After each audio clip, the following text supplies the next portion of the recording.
1. कौन सा प्रस्ताव सही है? उत्तर ग. नटखट को कागज की नाव बनना आता है। 2. यहाँ नटखट के रोने के क्या कारण था?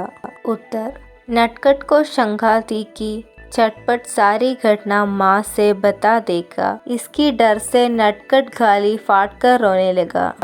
3. कहानी के इस प्रसंग में नटखट और चटपट के बीच की संभावित बातचीत लिखे।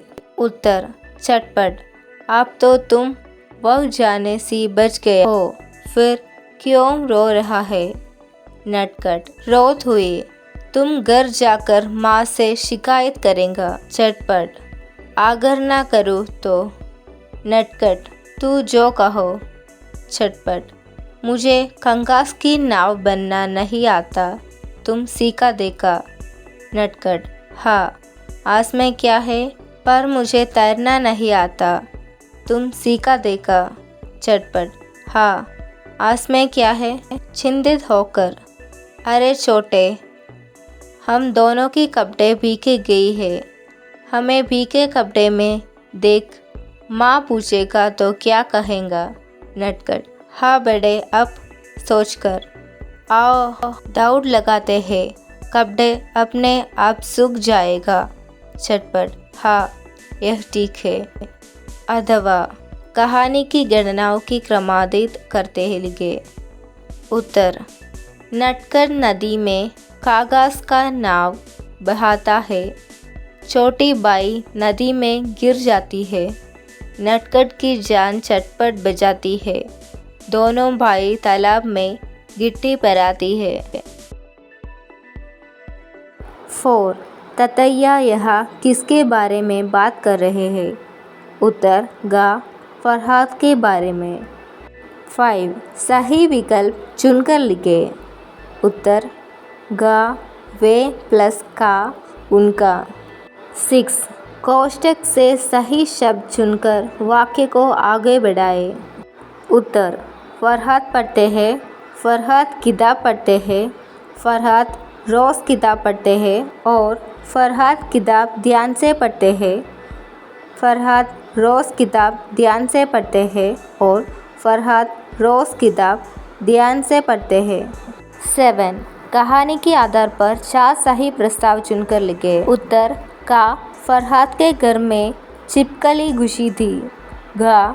फरहाद घर में बहुत कम जगह लेते हैं। चा. फरहाद वाचन में रुचि रखते हैं। जा. फरहाद घर में बहुत कम समय रहते हैं। अथवा फरहाद के चरित्रगत विशेषताओं पर टिप्पणी लिखे। उत्तर दयालु फरहाद। श्रीमान फरहाद प्रभात से लिखे हुआ घर कहानी का प्रमुख पात्र है। वह सहजीवियों प्रति विशेष प्रेम रखने वाले संवेदनाशाली आदमी है।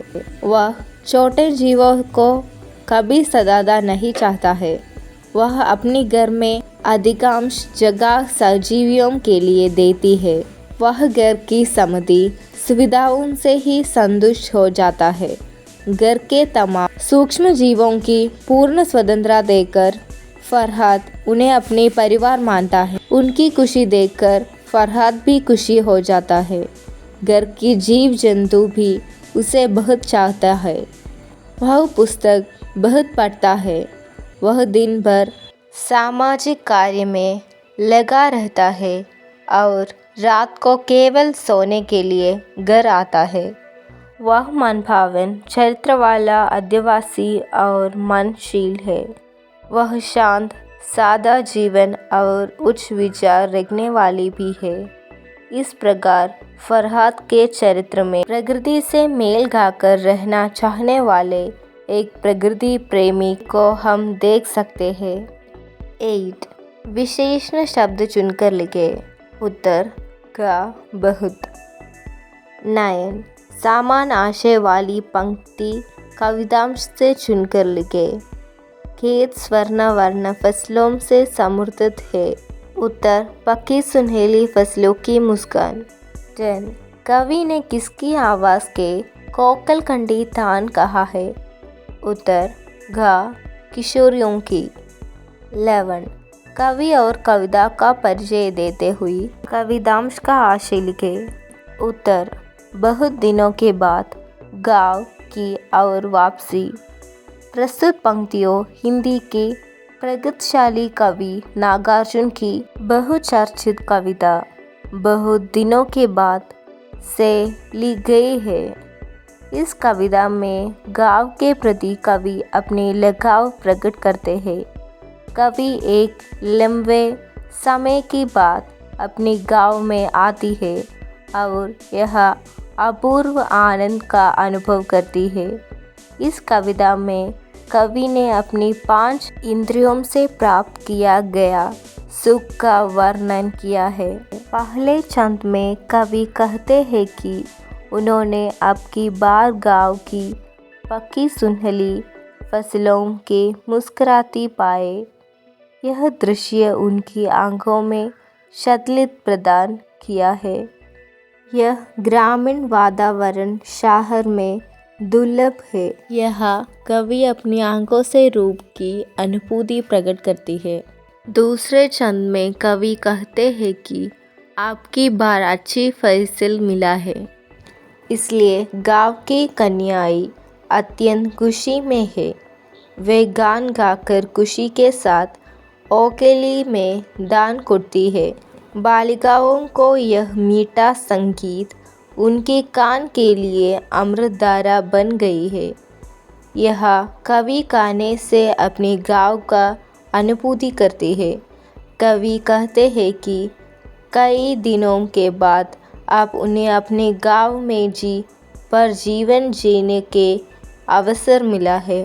ग्रामीण सौंदर्य की वर्णन करने वाली यह कविता गांव से बिछुड़कर अलग होने वाली लोगों के इसकी वापस लाने की प्रेरणा देने वाली है। कविता की प्रत्येक छंद की आदि और अंत में बहुत दिनों के बाद दोहराया गया है।